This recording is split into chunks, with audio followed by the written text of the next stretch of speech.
Attention, Blue and Silver Nation. Yes, my brothers. The Detroit Lions are once again stealing the spotlight across the NFL headlines. The work being done in Detroit has caught the attention of the entire country, and honestly, the fans are living through a historic moment. But before we dive into today's first big news, let me throw a question straight at you. What grade would you give this front office for transforming the Lions into one of the most respected franchises in the league? Please leave your like on the video. In my opinion, they deserve a solid 1,000, because never in decades have we felt this much excitement as we do right now. And here's the message echoing through every blue and silver heart. Thank you for everything, Detroit. Many believe this could finally be the year we lift the most coveted trophy in football, and honestly, I don't doubt it one bit. We're going to get there. But hold on, because we'll get back to that in just a little while. Right now, it's time for the first breaking news of the day. The story around the Detroit Lions right now is one that grabs you instantly, because it's not just about roster moves or practice updates. It's about the identity of this team, what they're building, and the decisions that could shape how far they go this season. Let's start with the conversation that stirred up plenty of chatter. Dan Campbell's words about why the Lions didn't bring back Za'Darius Smith. Fans were speculating heavily, hoping maybe the door was still open, but Campbell himself shut that down with a very simple statement. We're good right now. He highlighted the depth at defensive line, the addition of Marcus Davenport, and the interior flexibility they already have. That's Campbell telling us straight. Smith is not coming back, and barring some shocking injury, the Lions are rolling with what they've got. And when your head coach says it that directly, you can take it as final. This wasn't indecision. This was closure. But the question naturally arises, why not go after a splash pass rusher in a trade? Why not chase someone like Micah Parsons or Trey Hendrickson if you want dominance? Campbell's explanation gets to the heart of how the Lions operate. He laid it out clearly. Yes, Parsons is a great player, but it's not only about talent. You have to tick every box: fit, finances, draft capital, and personality. The Lions don't just want stars, they want Lions players. Guys who embody grit, selflessness, football-first mentality. No divas, no quitting on plays, no sideline drama. Campbell even pointed back to the draft process, saying Parsons never truly fit that mold, despite his athletic gifts. And let's not forget the financial picture. This front office knows they've got to pay Aiden Hutchinson, Brian Branch, Sam Laporta, Jameson Williams, Jack Campbell, Jahmyr Gibbs, and eventually Jared Goff. You can't sink the cap into 3 megastars while sacrificing depth everywhere else. Campbell made it clear. Detroit is building a roster, not a highlight reel. And when you think about how Brad Holmes and Campbell built this thing from the ground up, it's consistent with everything we've seen. They're not just buying talent, they're constructing a culture. Now, while that storyline was buzzing, fans had another reason to hold their breath this week when Isaac TeSlaa missed practice. The reaction was instant: panic, speculation, social media firestorms. Headlines flew saying TeSlaa hurt and messages flooded inboxes. But Campbell set the record straight. No injury, no drama, just a simple bug. He was in virtual meetings, felt better,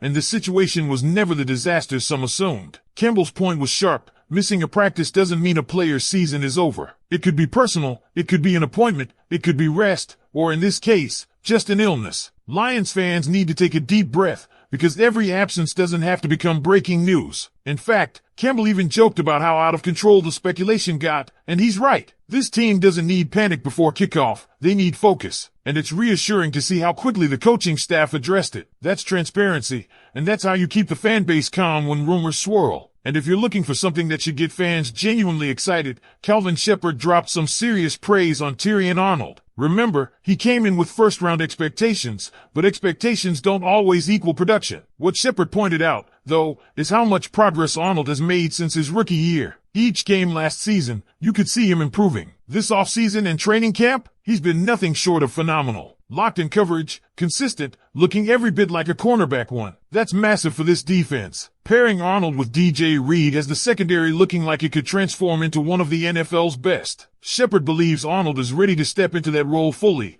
And if he does, the Lions' defense doesn't just get solid, it gets dangerous. Imagine opposing quarterbacks thinking twice about throwing 50-plus times a game because this unit is primed to snatch multiple interceptions. That's how you tilt games. That's how you flip momentum. And that's the kind of jump Arnold seems ready to take in 2025 and beyond. So when you put it all together, here's the picture. The Lions are confident in their depth without needing to chase splashy names like Smith or Parsons. They're protecting their financial flexibility to keep their young stars in Detroit for years. They're being transparent with fans to stop panic before it starts. And they're watching young talents like Terrion Arnold step into game-changing roles. This isn't just a team preparing for a season. It's a team doubling down on its identity, its culture, and its long-term vision. And that's what makes it fascinating to watch, because every move and every quote tells us they're not thinking about a one-year window. They're thinking about building something sustainable. Now the question is for you, Lions fans, do you believe in this approach? Are you confident the Lions are right to pass on big-name trades and trust the guys already in the building? And what do you think Terrion Arnold's breakout means for the secondary this season? Drop your thoughts, because this is a conversation that's only getting started. And when you look deeper into these decisions,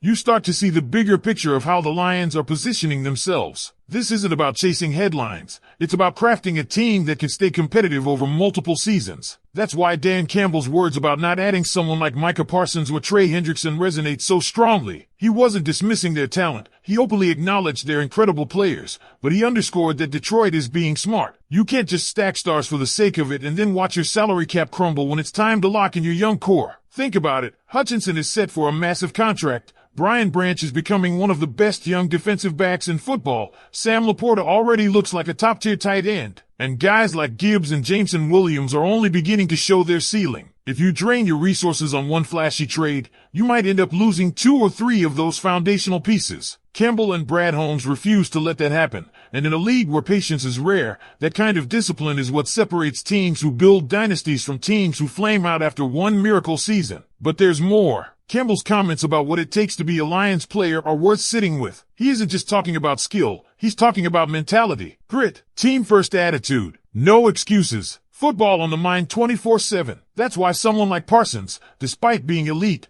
was never truly an option. This staff wants players who match the culture, who embody the fight that Detroit represents. It's about more than sacks or highlight reels. It's about whether you'll fight through pain, put the team ahead of yourself, and bring consistency every snap. That's the identity this city loves, and it's the reason fans feel connected to this roster. When Campbell says no divas, he's talking directly to the heart of Detroit football. And as if to reinforce that culture, we circle back to Isaac Tessel. A simple illness, a missed practice, and suddenly the rumor mill explodes. But Campbell's quick clarification showed exactly how this staff handles distractions: straight talk, no drama, and a reminder that sometimes it's just a stomach bug. This might feel like a small detail, but in reality, it's huge. Because when you've got national media and rival fans waiting to pounce on any sign of weakness, having a coach who clears the air right away means everything. Fans don't have to live in uncertainty, and the players don't have to watch false stories spread before kickoff. Transparency builds trust, and that's another brick in the foundation the Lions are laying. Then we get to Terrion Arnold,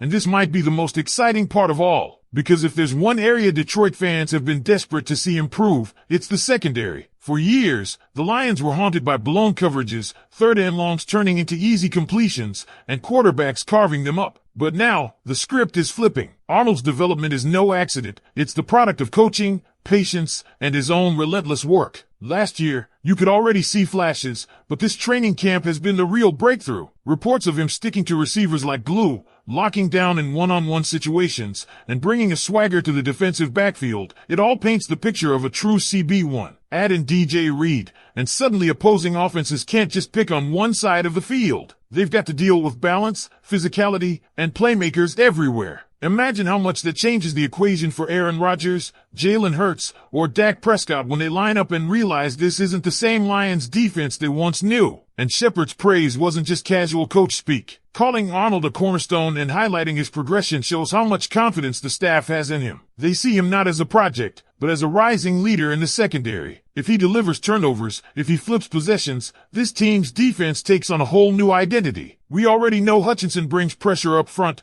Alim McNeill controls the interior, and now the corners are locking things down. That's how championship defenses are built, layer by layer, strength by strength. So here's where we stand. The Lions are not just building for this season, they're sculpting a long-term powerhouse. They've resisted the temptation to chase short-term thrills, doubled down on their culture, and are banking on young stars to carry them forward. The payoff? A team that could dominate not just for one playoff run, but for years. But it all depends on whether this philosophy delivers results on the field. And that brings me to you, Lions fans. What do you think? Do you buy into this patient, culture-first approach? Or do you wish they'd swung bigger for a superstar right now? And how confident are you that Tyrion Arnold is ready to lock down that CB1 role and give Detroit a secondary as feared as its front seven? Let me know your thoughts, because the answers to those questions could define just how far this team flies. Because here's the truth, the Lions aren't chasing quick fixes anymore, and that's a shift every fan can feel. For decades, we watched front offices roll the dice on flashy names or patchwork solutions, hoping one big swing would change everything overnight. But that approach never built stability, never built identity. What Campbell and Holmes are doing now feels different. It feels methodical. It feels sustainable. And when you listen closely, you can tell they believe in every decision they make, even if it frustrates fans who want instant gratification. That conviction is contagious. Think about the ripple effects. If Tyrion Arnold truly blossoms into a lockdown corner, suddenly Aiden Hutchinson doesn't just have to get to the quarterback